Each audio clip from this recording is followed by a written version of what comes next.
Good morning, everyone. Welcome to our Yale Career Fireside Chat, How to Ace Your Interview. I'm Trish Takamoto, and I'm going to be moderator for this chat. For those of you new to our series, we have the Yale Career series are two components. We have the Fireside Chats, which deal with career issues such as interviewing or networking, and we have Yale Career Panels, which give candid views of various professions, such as medical, law, or consulting. Both series were founded by Peter Young and myself, and we've been fortunate to have Julie Son join us, who organized the terrific Artificial Intelligence panel, which just happened this past April. If you would like to see any of our panels or our fireside chats, you can go to our website at www.yalecareerpanels.com. Also, if you are interested in helping us, you can email us at yalecareerpanels@gmail.com. Just to give you a preview of our fall schedule, aside from this fireside chat, we have two panels. One will be on boutique consulting, and in November, ahead of our 2020 election, we will have a panel on careers in politics, but not running for office. So we think those will be extremely interesting, and we hope you can join us for both of those. And our schedule will be on our website. Just for this fireside chat, Angela will speak for about 45 minutes, and at the end of that, we will take any of your questions. But if you have questions while she's speaking, you can always use the chat function and put it there, and we can answer them at the end of the hour. So we are fortunate today to have Angela Guido with us. She is the founder of Career Protocol and author of Interview Hero. And I know you all have her bio from the invitation to this chat. So just briefly, she got her BA from Yale and her MBA from the University of Chicago. At Career Protocol, she provides her clients with career guidance and professional development coaching. One aspect, of course, is interviewing. And welcome, Angela, well, from Amsterdam. Yes, thank you. Can you hear me okay? I think we're fine, yes. Okay, perfect. Yeah, hi. Hi. Before we start, I wanted to ask you, these days, are interviews still conducted in person, or are they conducted over the internet as we're doing now? So I have a feeling that the answer to a lot of the questions I'm going to answer today is, it depends. Okay. Because the truth is, companies are making a lot of different decisions depending on the role, depending on the position, and depending on the tenure of the applicant. So most companies these days are doing phone screens or Skype screens like before you get to the official interview round. But most companies are also doing in-person interviews, and the more senior you get, the more the higher the stakes, therefore the more live in-person interviews you're going to have, the more the company is going to invest in really getting to know you well, and that's going to include typically multiple in-person interviews, sometimes with a panel. I'm sure some of you have had experiences with one or more of these things already. So yeah, I think for ambitious leaders, like I assume pretty much everyone in this session is or aspires to be, interview skills could not be more important. Right. Why I've dedicated so much of my coaching career towards helping people interview effectively. So without further ado here, let me get into your presentation. I have some slides. I like to have visual aids. I took one art history class at Yale, but I sort of like missed a calling in art and design. So I channel it all into my PowerPoint decks. Okay. So, okay. All right. So here we go. And like Trish said, I I'm going to move pretty fast here. I'm going to go through quite a bit of content, and I will stay on as long as I need to at the end to answer whatever questions you all have if we don't address them in the flow of the presentation. So here we go. Today, I'm going to talk to you about the 3 skills you need to ace any interview. And importantly, these are skills that you already have. So our goal today is not to necessarily teach you anything new. It's really to give you the ability to channel your natural existing abilities under pressure, because I think we can all agree that interviews can be an incredibly stressful situation. So this is my company. This is our mantra. I really believe that work is supposed to be fun. You guys are going to hear me cough probably at some point during this presentation. I actually have a pretty vicious flu. But talking to ambitious people about their careers is my favorite thing to do. So I will get out of bed when I'm sick to do it. So a word of advice correlated with my slogan here is to really seek work that makes you want to get out of bed even when you're sick because you like it so much. So here's some bio stats about me. I think you guys have most of this information already. It took me a really long time to understand what unites all of these random resume bullets that comprise my career. But fairly recently, when I kind of reflected on everything that I've really thrown myself into with a level of vigor, the uniting factor behind all of this is that I consider myself, I strive to be a student of human nature. I'm just endlessly fascinated by us and what makes us tick, how we are the way we are, how we're different, how we're the same, and very importantly, how we can work with our human nature to achieve what we want to achieve in this life. So we're all human. I think we have to work with our human nature. And so all of my work is centered around going with the flow rather than against it. But before I get into what I want to talk about today, let me do a quick poll here. So if I could ask you all to type in the chat box or the Q&A box, give me a sense of where you are in your careers. So just read these letters and choose the one that most accurately reflects your next career move. I just want to get a sense of where everyone is at in their career so I can kind of tailor this conversation maximally. Let's see. Okay, so we got a couple of responses here. All right. Okay, cool. So yeah, a little bit of everything. A little bit of everything. Okay. Very good. So everybody's in a lot of different places. Cool. So that's very helpful. Everything I'm going to talk about today is really relevant no matter where you are on this spectrum. But understand that every job is different. Every company is different. So a really big thing you're going to want to do before your next job interview is research, really to understand what that specific company values and what their expectations are in the interviews. What I'm going to talk about today is really universally applicable, like I said, but it's necessary but not sufficient. You're still going to want to do some research to get to know the companies that you're talking to. So keep that in mind. All right, so here's our agenda today. We're going to talk about the problem with interviews, why we kind of mostly hate interviews. We're going to talk about the 3 skills that you already have and how to marshal them under stress.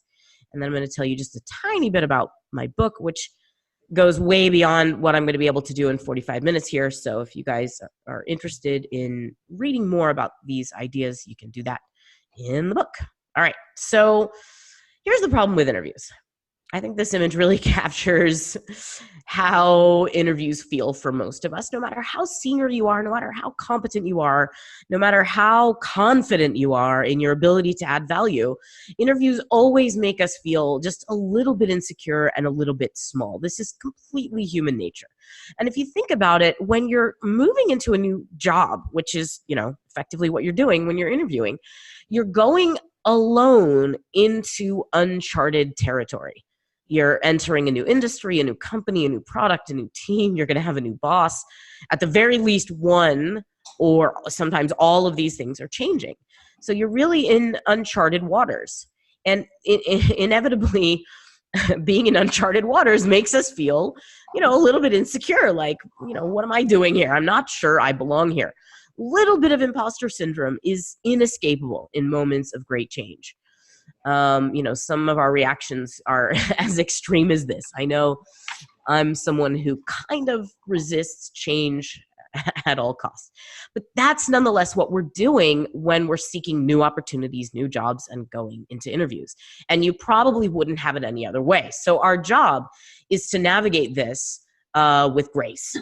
And so I've discovered over many years of coaching bright young people through their career transitions and through interviews, there's really one quality that will carry the day in almost any interview. And I'm going to call that being a leader of consequence.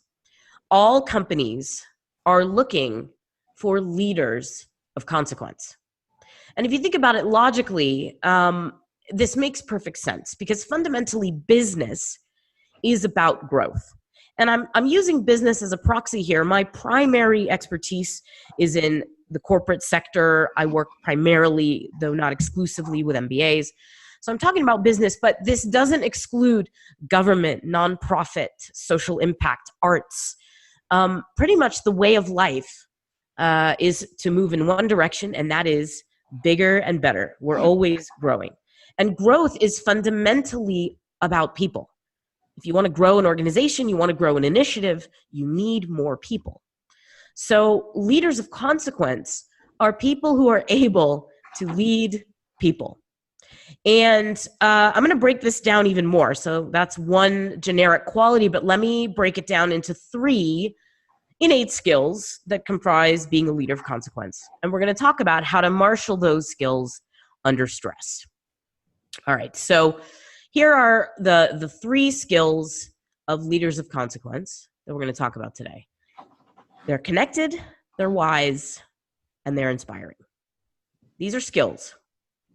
So let's talk about where these come from and then how to use them when you are under stress. Let's talk about being connected first.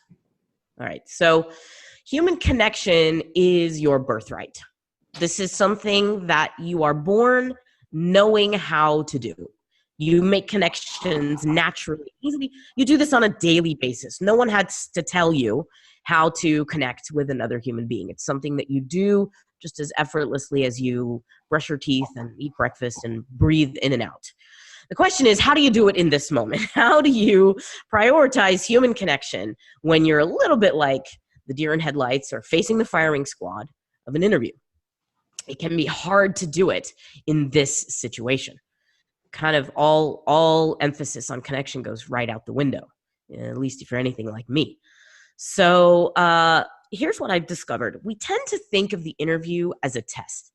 And this is natural. I mean, we're all Yaleys in this room, right? We're all top performers. We know how to crush any number of academic challenges in this world. It was a really big awakening for me when I realized that most of life after college is nothing like a test. And if you think that it is, you're probably going to be selling yourself short. At least that's kind of what I did for the early part of my career. Totally different story. I won't go into any more depth on that here.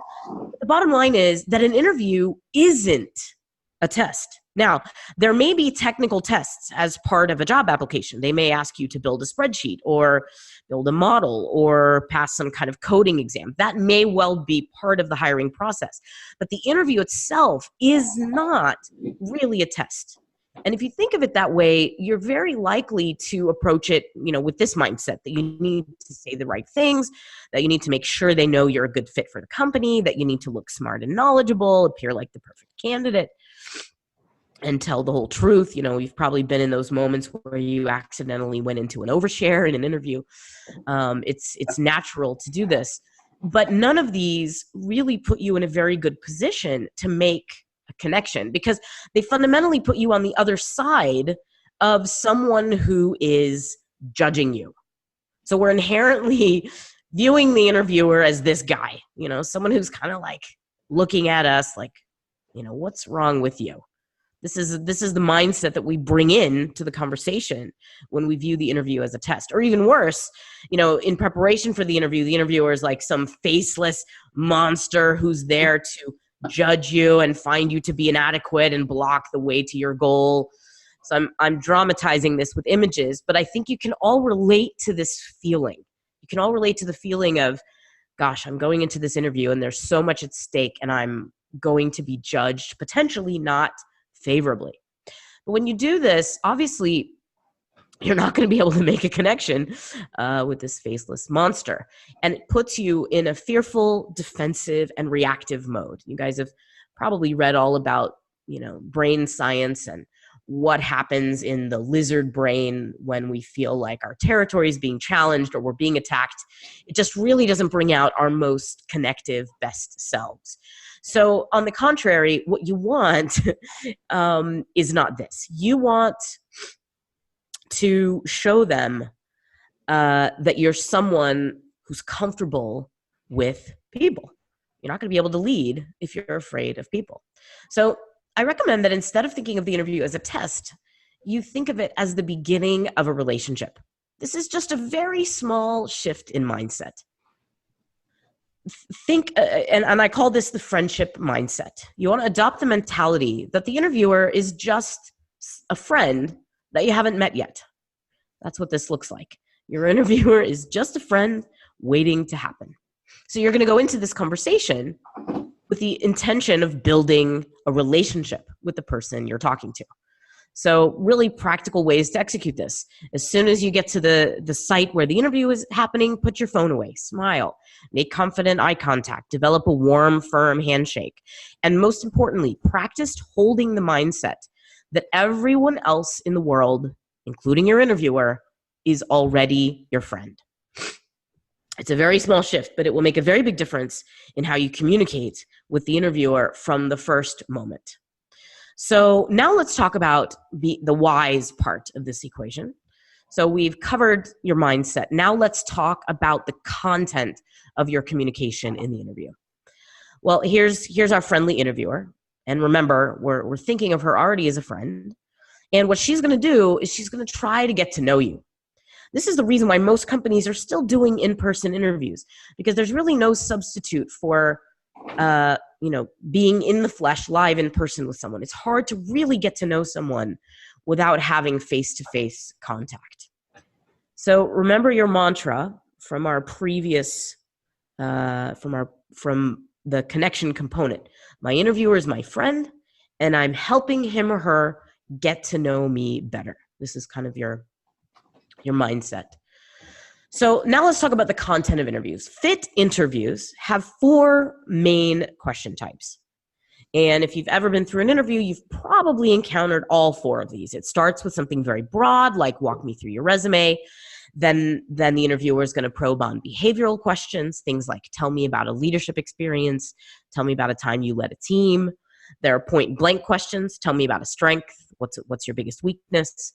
And finally, why questions. Why do you want to work at this company? Why are you interested in this job? Each of these questions are designed to achieve different things in the conversation. And I'm just going to focus on the first 2 today.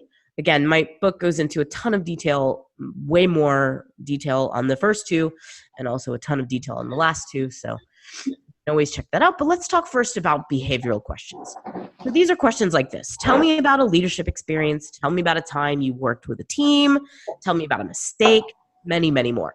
These are questions where the interviewer is really inviting you to tell a pretty complete story about a discrete experience. Most behavioral questions focus on success. So most of the time, you're going to be talking about moments when things went well for you. But the truth is, wisdom doesn't develop in these moments. Remember, we're talking about being wise. Have you ever noticed that success really isn't the best teacher? The truth is, it's moments like this when we really learn something new, when we really earn our wisdom, so to speak. This is a very important insight. It's the difference between knowledge and wisdom. You guys have seen the Pinterest fails, right? This is truly a tribute to the difference between knowledge and wisdom. I can read a recipe, I can go through all the steps in my head, but until I actually try to make that rainbow cake, the knowledge doesn't belong to me. It's not mine. I can't call it wisdom. The difference between knowledge and wisdom is experience. And your employers are interested far more in your wisdom, your experience, than in your knowledge. So there's another important component to behavioral questions, and that is the way human beings make decisions. There's been a lot of recent study in the fields of psychology and neuroscience on the subject of how people make decisions and what's controlling the outcome. Is it more emotional or is it more logical? Is it more mental? The truth is that even the most logical person uses emotion to make decisions. This is a fundamental aspect of our humanity.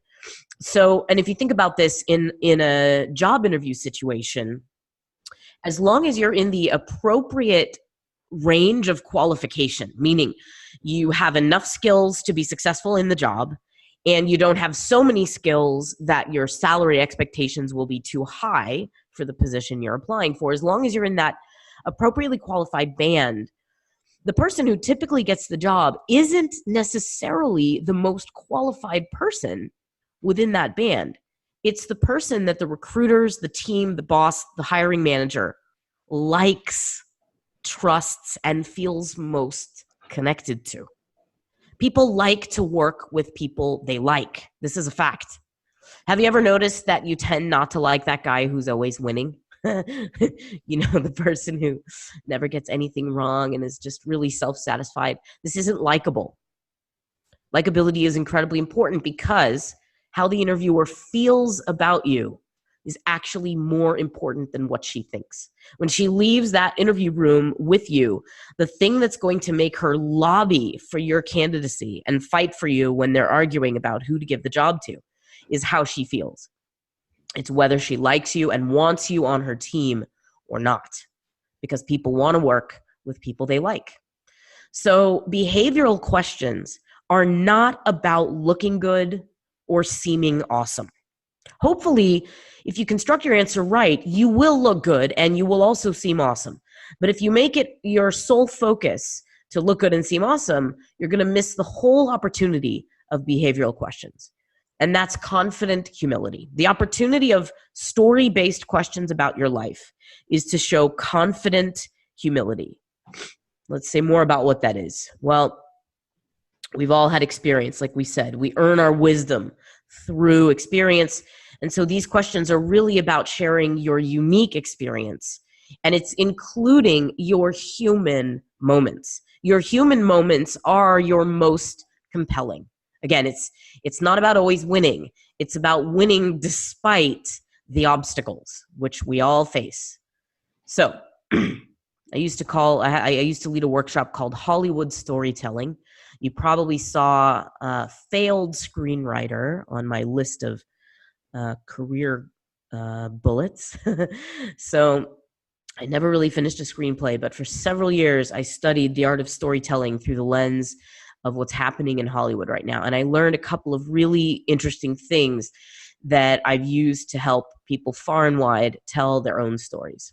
So the first thing I recommend that you do is that you set aside the frameworks you already know. So you've probably been exposed to the STAR framework or the CAR framework.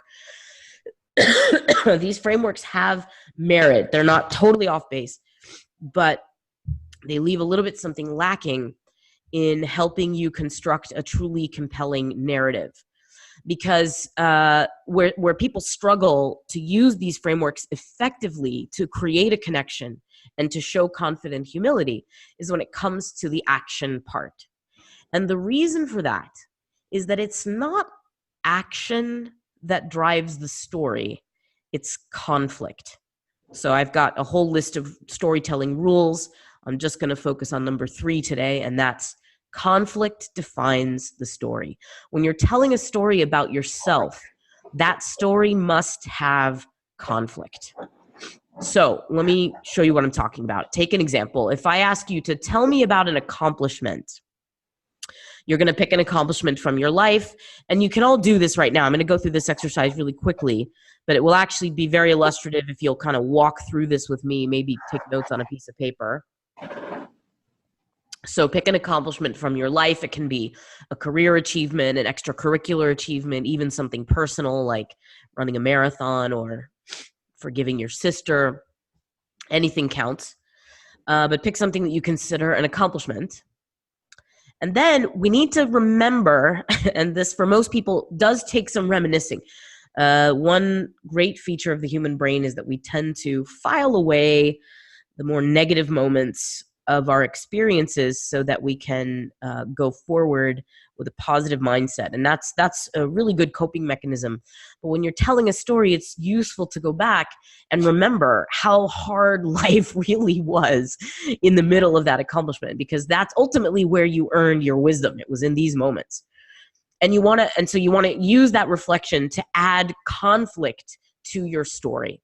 Conflict is what happens, very simply, when the protagonist wants something and has to overcome obstacles to get it. This is sort of like the screenwriting definition of conflict. So if you think about the accomplishment that you're working with, there was something that you wanted, and there were obstacles in your way. In fact, I would argue that your greatest accomplishments are greatest in your memory precisely because the obstacles you had to overcome were the greatest. This is another feature of human nature. We tend to value our accomplishments in direct proportion to the obstacles we had to overcome to achieve them. This is why a 5K is great, but it's nothing compared to a marathon. So think about, with respect to your accomplishment, what obstacles did you overcome to accomplish the outcome? And what was challenging about the situation? You first want to really try and think back. What were all the things that stood in your way, and what was challenging to you about getting to your goal? And then once you've identified the conflict, you can define the entire narrative through one sentence. I wanted something, but I had to overcome something else. We call this the conflict sentence.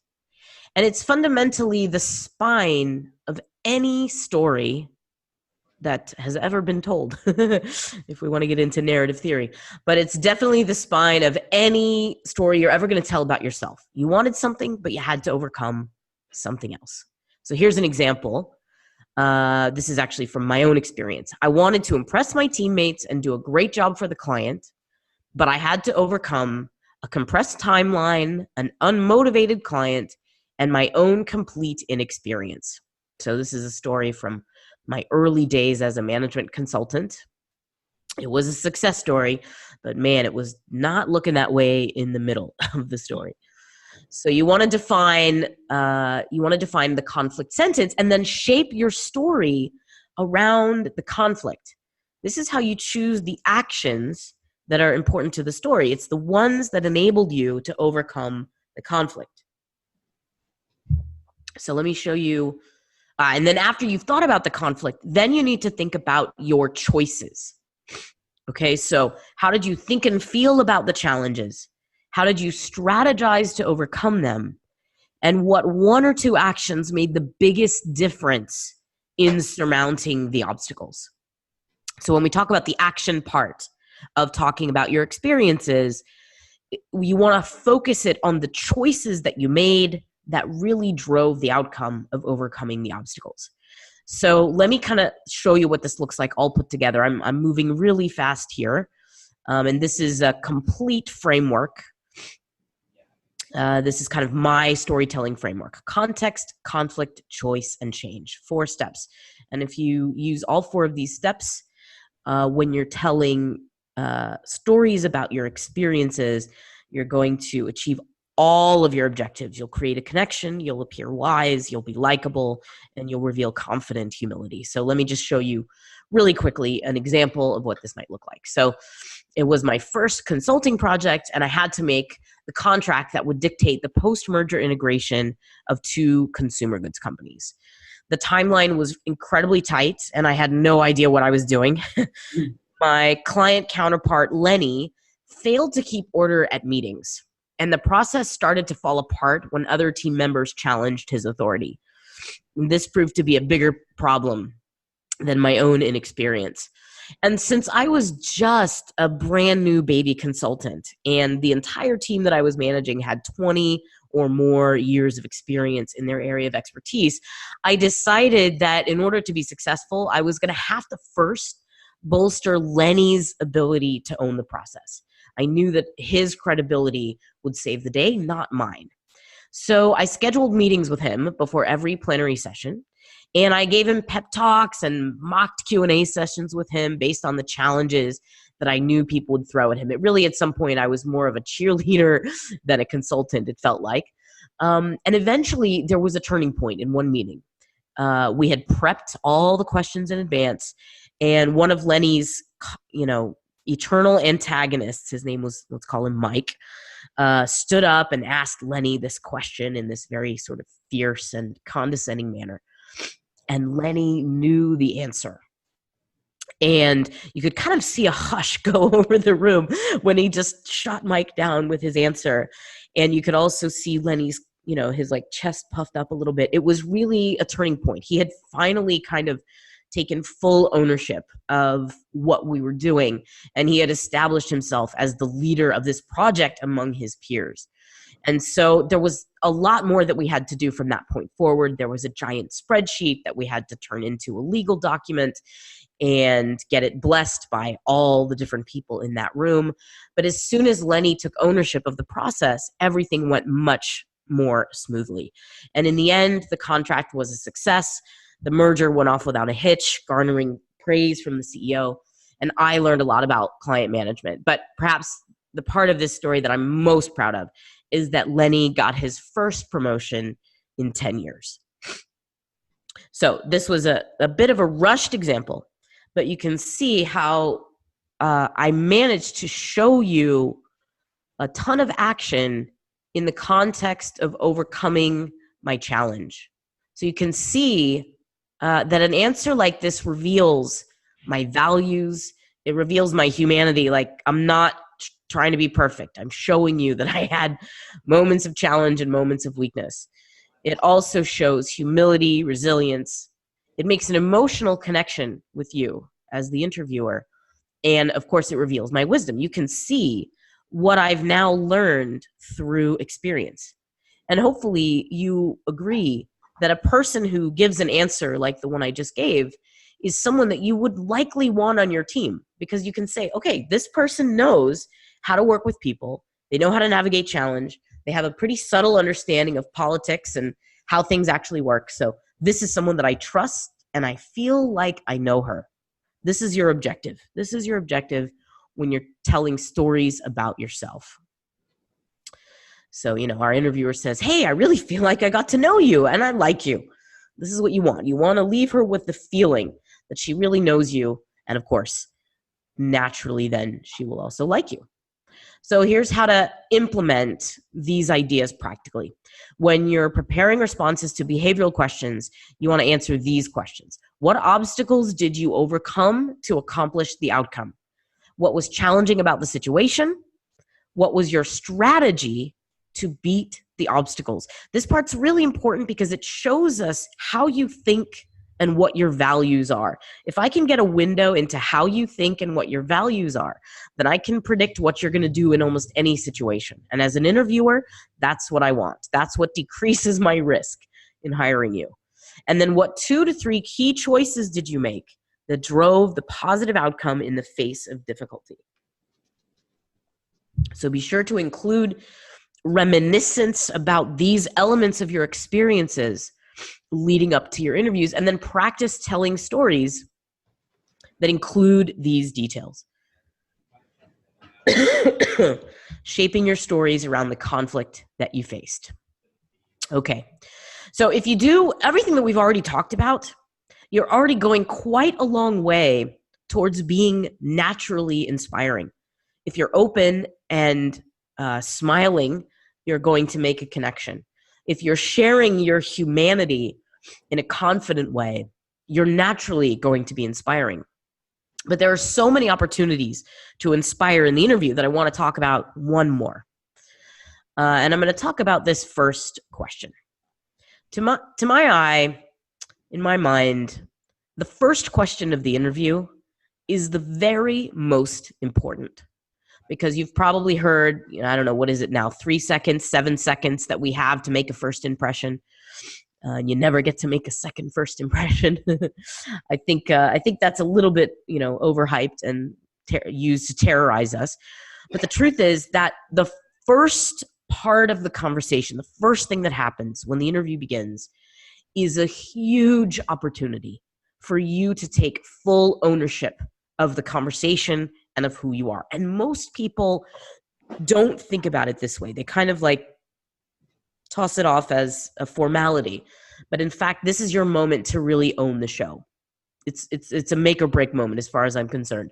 If someone asks you to walk them through your resume or to tell them about yourself, regardless of why they're asking about it, probably, look, you know that most people who are interviewing you, they just came from a meeting, they're late for another meeting, and they have barely taken a second to even look at your resume.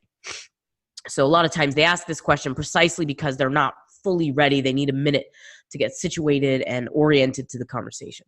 So you not only do them a huge favor, but you actually show an incredible degree of leadership if you use that moment to really assert yourself at the level of values. So how you introduce yourself really sets the stage for your relationship with this person. And if you get hired by this company, this could be a really long relationship, right? So this is where you must take ownership of your story. Even though this question seems like a formality, it's your chance to really take ownership. So I have multiple different frameworks that I teach my clients to use as they're walking someone through their resume, and I teach you how to kind of choose the one that fits best given the job you're applying for and where you're coming from. But it's enough to say that the why line, this is kind of everyone's default setting. This is what most people do when they think about walking someone through their resume. This is your default answer, and this is what it looks like. You start by talking a little bit about college. You might say what you majored in and why. Then you talk about your first job. You might explain why you took that job, and then 1 or 2 learnings or key accomplishments at that job. Then you move on to your second job, and you explain why you moved to that job and what you learned there, and so forth and so on, until you get to the end. And ideally, you're going to end the walk me through your resume with a discussion of why you're so excited to be interviewing with the target firm or business school or graduate school. Basically, why are you talking to the person you're talking to, and why are you excited to be there? I think it's really a best practice to end the walk me through your resume in the present moment. But even if you do this format of talking about all your sequential jobs and why you did them, it's a fine structure if you're interviewing for grad school, because graduate school interviews are inherently generalist interviews. They want to know broadly about your experiences and what motivates you. But if you're applying for a job, the considerations of the interviewer are significantly more tailored. They're just not that concerned about why you did what you did. So this format for a walk me through is actually terrible for most job interviews, and it's especially bad if you're switching careers. This is actually going to call attention to all the ways in which you may not be the most qualified person for the job you're interviewing for. So I really recommend that you try a different approach to the walk me through. And our recruiting manager just doesn't really care why you did the things you did. She wants to know that you're a leader of consequence. She wants to know that you're able to connect, that you're wise, and that you're inspiring. So this is your moment to do that. How do you make an inspiring first impression? Well, ask yourself, how do I want to be known to this person who may become a lifelong professional friend and collaborator? This is really your chance to put forward the things that are most important to you. So you want to leverage the irresistible power of enthusiasm. So when we talk about the human experience, The most fundamental aspect of the human experience that we all share is emotion. And emotion is contagious. You've probably noticed this in your day-to-day lives. Enthusiasm is one of the most contagious emotions there is. It always, always works to inspire and to make a connection. It makes you come alive. Really, when you're enthusiastic about something, you're pretty naturally being your best self. And aliveness is contagious. Think about how this is going to make the interviewer feel when you're talking about something that you're deeply enthusiastic about. That aliveness is naturally going to get all over her. Not a bad thing for 9 a.m. on a Monday morning when you're looking at a day of interviews ahead of you. So, what makes you come alive when you talk about it? Well, you probably have a few things in mind, but I've broken it down for you as simply as possible. So here are at least 4 things that make you come alive. Stuff that you love, stuff that matters to you, things that you are curious about, and things that you want. These arenas of thought and endeavor typically are going to naturally bring forth enthusiasm. So I recommend that you choose an introduction framework when you're walking someone through your resume that allows you to focus on one or more of these things as it relates to your career. So let me show you a possible example. Let's imagine that you ask me to walk you through my resume. Here's something I might say. I'd say that my career has been characterized by 2 major themes: human development and communication. In each role I've held, whether it was part of my mandate or not, I've sought ways to develop the people around me and improve the effectiveness of communication in my organizations. In my first job, ... Okay, now I'm going to go on to elaborate on what I've loved and what has mattered to me vis-a-vis human development and communication in each of the roles that I've had. So I'm deliberately putting forward the arenas of work that have mattered most to me. So you see how it sets a very different tone when you put a stake in the ground and say, this is who I am, this is what I value, this is what I bring to the party. And you do it through the lens, not of being great, not of being awesome, but of enthusiasm, of what brings forward your natural sense of passion, commitment, and aliveness. So here's how to use this practically. Use the Walk Me Through Your Resume to share your values openly and with enthusiasm. Really take ownership of that moment and of who you are, and focus on things that really matter to you. It's going to require a little bit of thinking to kind of come up with the 2 or 3 themes that really define you and the mark that you've been leaving so far in your career or in your life. This applies equally to those of you who are just seeking your first internship or your first job now. In your academic life, in your extracurricular life, you've been living up to certain values. And so you want to bring those forward in this first very important moment in the conversation. So here's a bonus round. Choose career themes that really resonate with the role you're seeking. Look at your career through the lens of the job description that you're applying for and see if you can find how your values are naturally aligned with that role, and then emphasize those things in the walk me through. And the super bonus round is to pursue only those opportunities that resonate with what makes you come alive. Okay, so we've covered how to be connected, how to be wise, and how to be inspiring under pressure. I've talked about the friendship mindset. I've talked about confident humility, and I've talked about enthusiasm. So today what we've talked about is really just the tip of the iceberg. I covered as many bases as I could in 45 minutes without having to use my auctioneer voice.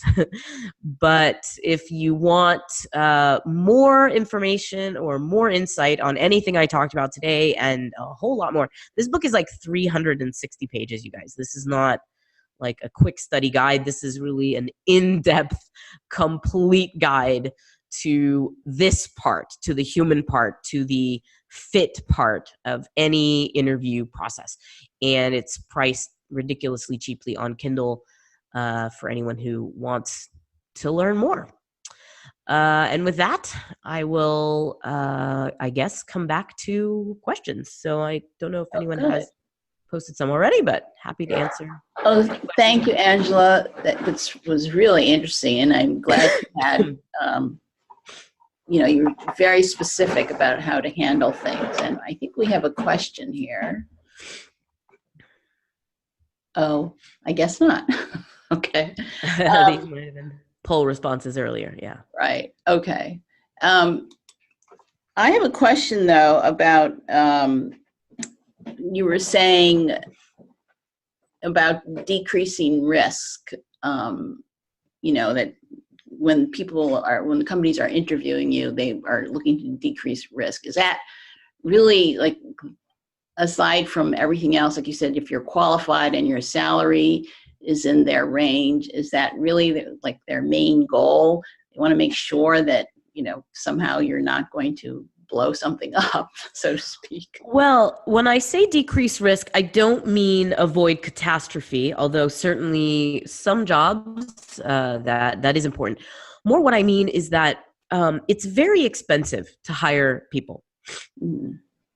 Take, for example, a management consulting firm that's hiring hundreds of people every year. Their budget to hire just one person is something in the realm of over, I'm not even kidding, $100,000. So it costs them $100,000 to hire one person. They have to conduct interviews, they have to do events, they have to sponsor all kinds of different things. It's very expensive to hire someone, and it's very expensive to train people. And the more skilled you are and the more senior you are, the more expensive it is to even just get you hired, never mind your compensation. That's a whole different question.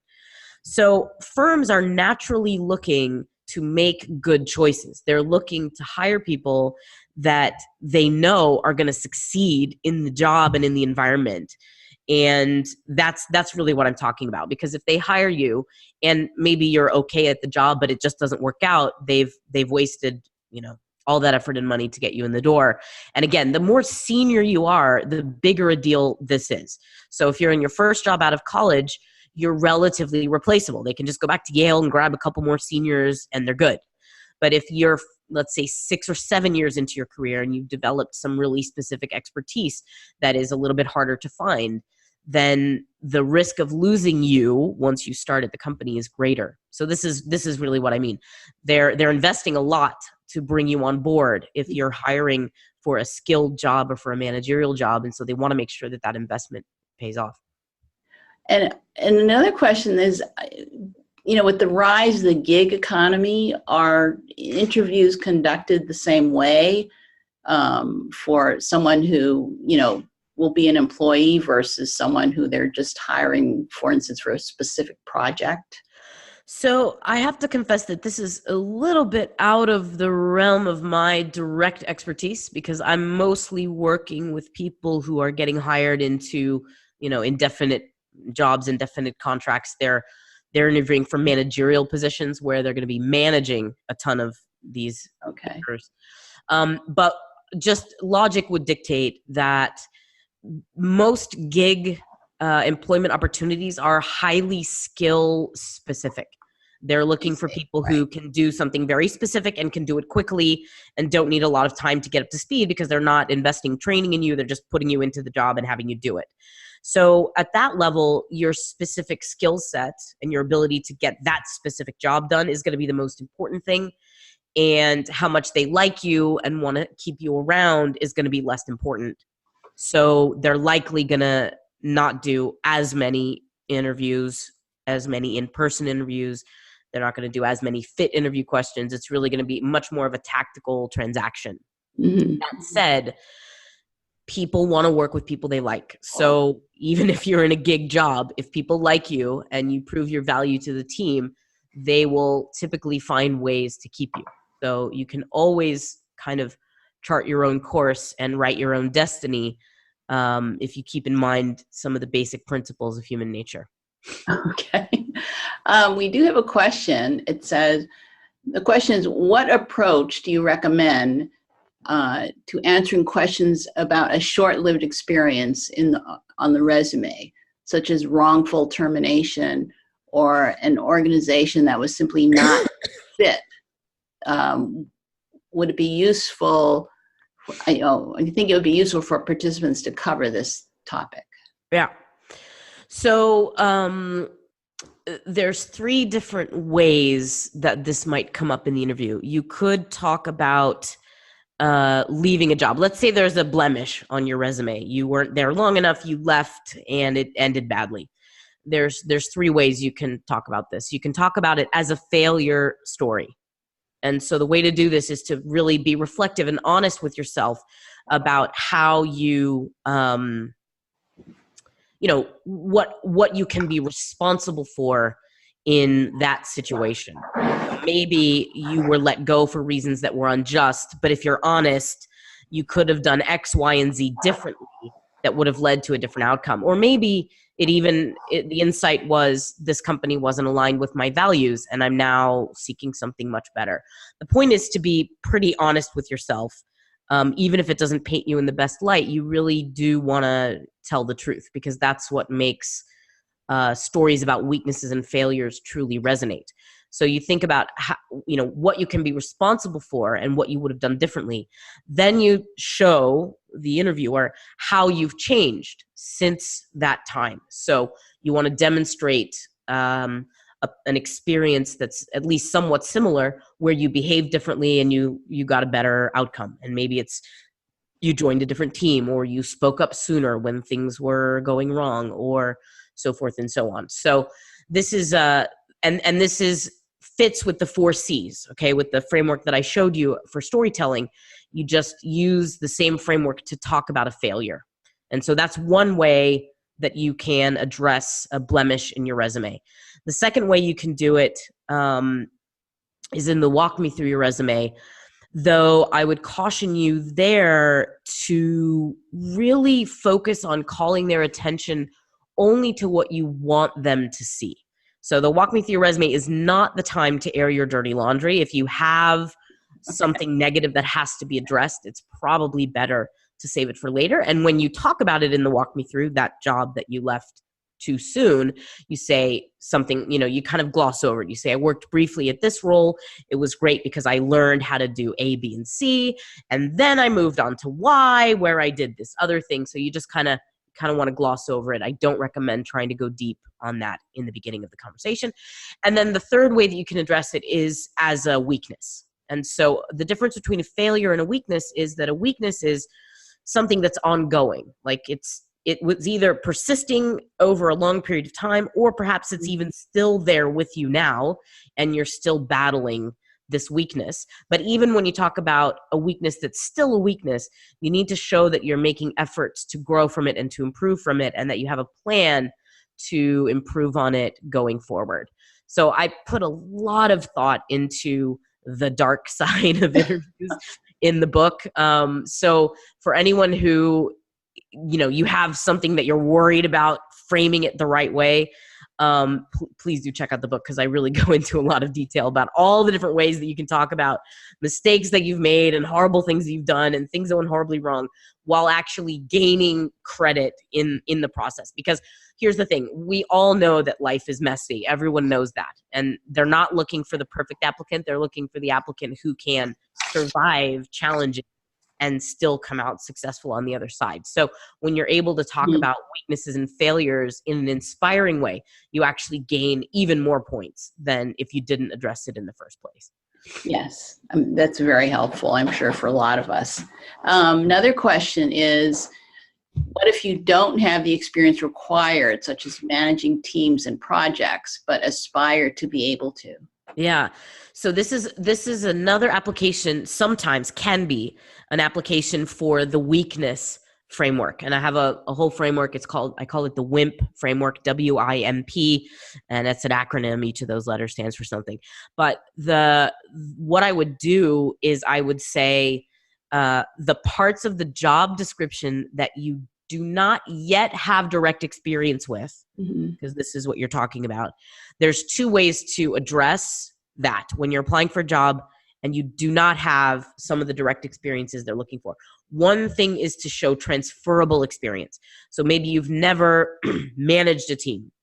but you have managed cross-functional communication on a project where you weren't the leader, but you did influence the team to a better outcome because you took ownership of your part of it and then managed communication across the different channels.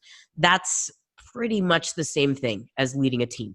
So the first thing you want to do is dig into your own experiences and find where you've demonstrated the relevant skills and then highlight those. And then there will be places where you just have nothing. Like, they really want someone with project management experience and you've never been a project manager. So you need to address that as a weakness, and you want to do it with enthusiasm. So you want to say like, well, in fact, this is part of the role that I'm most excited about because I'm already bringing to the table X, Y, and Z experiences that are going to allow me to add value right away to this role that I'm applying for.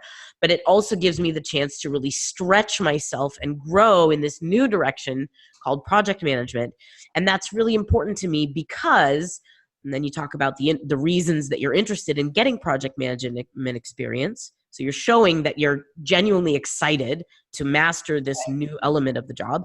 And then for even more bonus points, you can talk about how you plan to augment your skill set vis-a-vis this particular skill. Mm-hmm. So you might say, at the moment, I'm pursuing a project management certification. I hope to have that completed in the next 3 months.